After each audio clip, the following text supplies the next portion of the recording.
Chef mother and ডটারের কিচেনে আজকে তোমাদের জন্য নিয়ে এসেছি কাচ্চি বিরিয়ানির রেসিপি।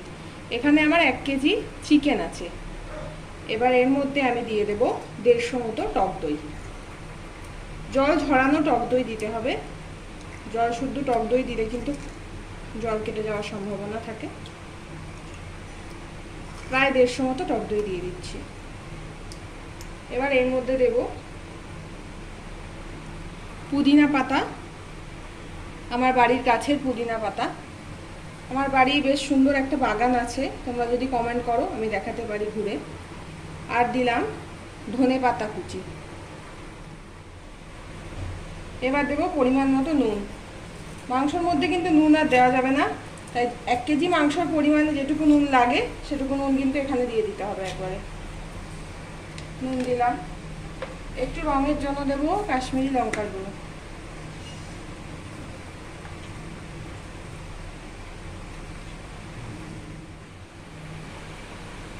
এবার দিচ্ছি বাড়িতে তৈরি করা বিরিয়ানির মশলা।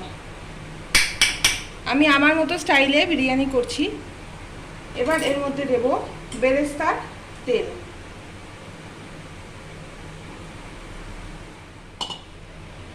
এরপর দিচ্ছি অল্প একটু চিনি ব্যালেন্স করার জন্য, যেহেতু দইটা অনেকটা ব্যবহার করা হয়েছে। এবার আমি দেব বেরেস্তা। বেরেস্তা আমি ঘরেই তৈরি করে নিয়েছি। এই রেসিপিটা তোমরা যদি চাও আমায় কমেন্ট করো। দিয়ে দিলাম বেশ খানিকটা বেরেস্তা, আবার কিছুটা বেরেস্তা আমি ভাতে দেব। এরপরে আমি দেব গোলাপ জল, কেওড়া জল। প্রথমে দিচ্ছি গোলাপ জল, এরপরে দেব কেওড়া জল। এরপরে সবটা একসঙ্গে খুব ভালো করে মেখে নিতে হবে। আমি 5 মিনিট বা 5 থেকে 7 মিনিট ধরে মাখবো, তারপরে তোমাদের কাছে আবার ফিরে আসছি। এর মধ্যে আদা রসুন বাটাও দিতে হবে, আমি বলতে ভুলে গিয়েছিলাম। এখন দিয়ে দিলাম আদা রসুন বাটা। এরপরে দেব মিঠা আতর। এবার এরপরে দিয়ে দিচ্ছি এর উপরে মিঠা আতর।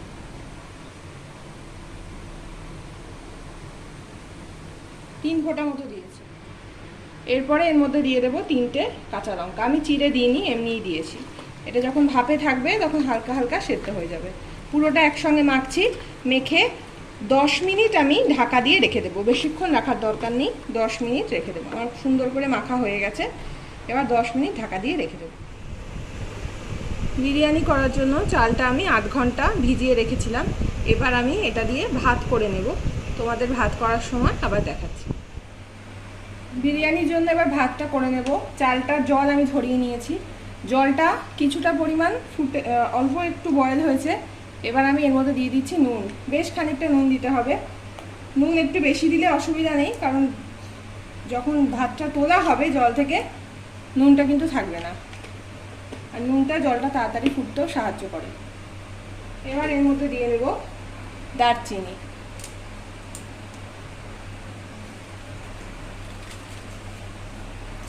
তেজপাতা,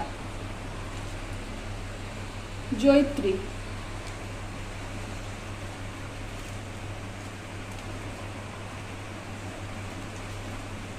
দুটো ছোট এলাচ, হাফ স্টার অ্যানিস, একটা ছোট বড় এলাচ।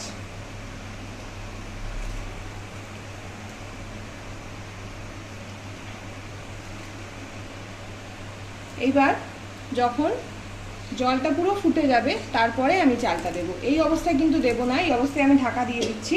জলটা পুরো যখন টকবক করে ফুটবে তখন কিন্তু আমি চালটা দিয়ে দেব। জলটা ফুটে গেছে, গ্যাসটা আমি কমিয়ে দিচ্ছি। এবার আমি চালগুলো দিয়ে দেব। এইরকম একটা ছাঁকনির সাহায্যে আমি চালগুলো দিয়ে দেব, নাহলে খুব গরম জল গায়ে আসতে পারে। আমি 800 চাল ব্যবহার করছি। চালটা দিয়ে আমি ঢাকা দিয়ে দেব। এরপরে যখন আমার ভাত রান্না হয়ে যাবে তখন তোমাদের দেখাবো।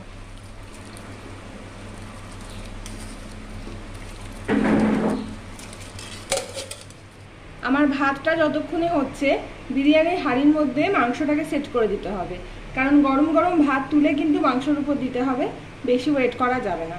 দেখো আমি হাঁড়ির মধ্যে প্রথমে বেরেস্তার তেল দিয়ে দিয়েছি অল্প। এবার তার মধ্যে আমার ম্যারিনেট করা চিকেনটা আমি দিয়ে দিচ্ছি।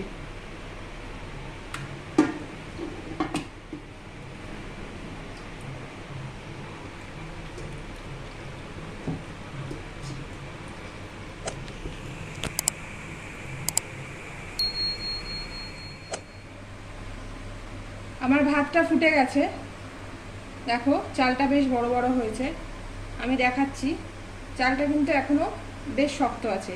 এই অবস্থাতেই আমি নামিয়ে নেব, নিয়ে হাঁড়ির মধ্যে সাজিয়ে দিচ্ছি, তোমাদেরকে দেখাচ্ছি। আমার এই লেয়ারের মধ্যে আমি ভাতগুলো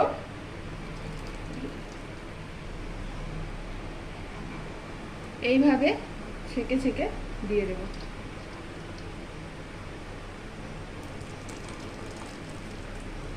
হাঁড়ির থেকে আমি ডাইরেক্ট দিয়ে দিচ্ছি, পুরো ভাতটা আমি এভাবে দিয়ে দেবো। এরপরে আবার এর মধ্যে যে মশলাগুলো আমি দেব সেগুলো যখন দেব তখন তোমাদের দেখাচ্ছি। ভাতটা আমার দেওয়া হয়ে গেছে, এর ওপর দিয়ে ছড়িয়ে দিলাম গোলাপের পাপড়ি, বাজার থেকে কিনে আনা। এরপর দেব 2টো স্টার অ্যানিস,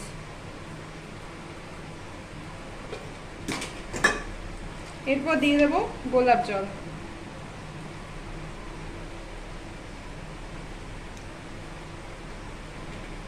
এরপর দেব কেওড়া জল,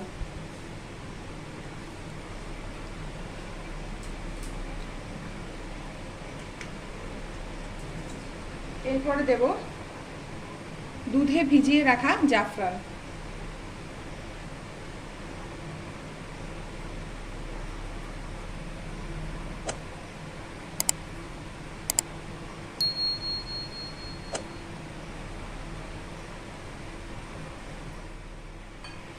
এরপরে দিচ্ছি বেরেস্তা,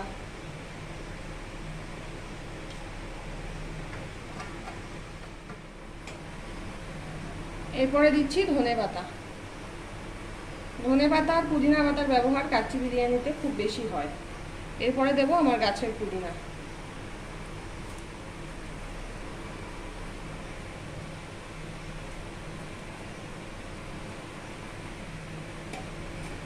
এরপরে দিয়ে দেব নুন,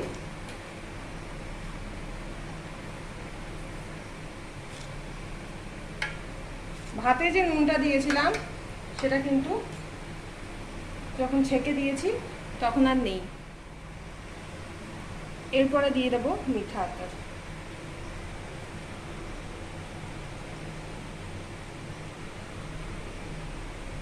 এরপরে একটু ঘি দিয়ে দেব,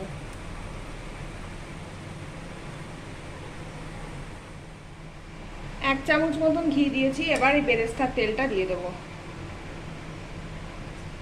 একটু তেল ঘি না দিলে ভীষণ ড্রাই হয়, গলায় আটকে যায়, তাই জন্য একটু তেল ঘি তোমাকে ইউজ করতে হবে। আর অবশ্যই দুধে গুলে জাফরানটা দিতে হবে, ফ্লেভারটা যেমন হয় আর ড্রাই হয় না। এবার আমি আটা মেখে রেখেছিলাম, আটাটা চারিপাশ থেকে দিয়ে দমে বসিয়ে দেবো। আটা আশা করি সবাই তোমরা দিতে জানো, এইভাবে আটাটা চারিদিক থেকে দিয়ে দিতে হবে। এরপরে আবার যখন ঢাকনা আটকাচ্ছি তখন তোমাদের দেখ। হাঁড়ির চারপাশ দিয়ে আটাটা দিয়ে নিয়েছি, এবার আমি বসিয়ে দিলাম ঢাকা। মুখটা খুব ভালো করে সিল করতে হবে, যেহেতু কাচ্চি বিরিয়ানি পুরোটাই দমে হবে, দমটা যেন লিক না করে সেদিকে নজর রাখতে হবে। আমি ভালো করে মুখটা আটকে নিই, তারপরে যখন দমে বসাবো তখন আবার দেখাচ্ছি। 10 মিনিট হয়ে গেছে। এবার আমি এই পাশে একটা চাটু প্রি হিট করে রেখেছি, আগের থেকে একটু হিট করে রেখেছি, তার মধ্যে হাঁড়িটা ট্রান্সফার করে দেব, দিয়ে 15 মিনিট মিডিয়াম ফ্লেমে আবার আমি বয়েল করব। মিডিয়াম ফ্লেমে 15 মিনিট রাখার পরে তারপরে আমি 20 মিনিট স্ট্যান্ডিং টাইম দেব এবং সার্ভ করার সময় তোমাদের আবার দেখাবো। রবিবার দুপুরে super hit menu kacchi biryani আমার তৈরি হয়ে গেছে। আমার এই সহজ পদ্ধতিতে কাচ্চির রেসিপিটা যদি তোমাদের ভালো লাগে তাহলে একটা লাইক করো, কোনো প্রশ্ন থাকলে কমেন্ট করো, আর আমার চ্যানেলটাকে প্লিজ সাবস্ক্রাইব করে দিও। আজ তাহলে আসি, বাই।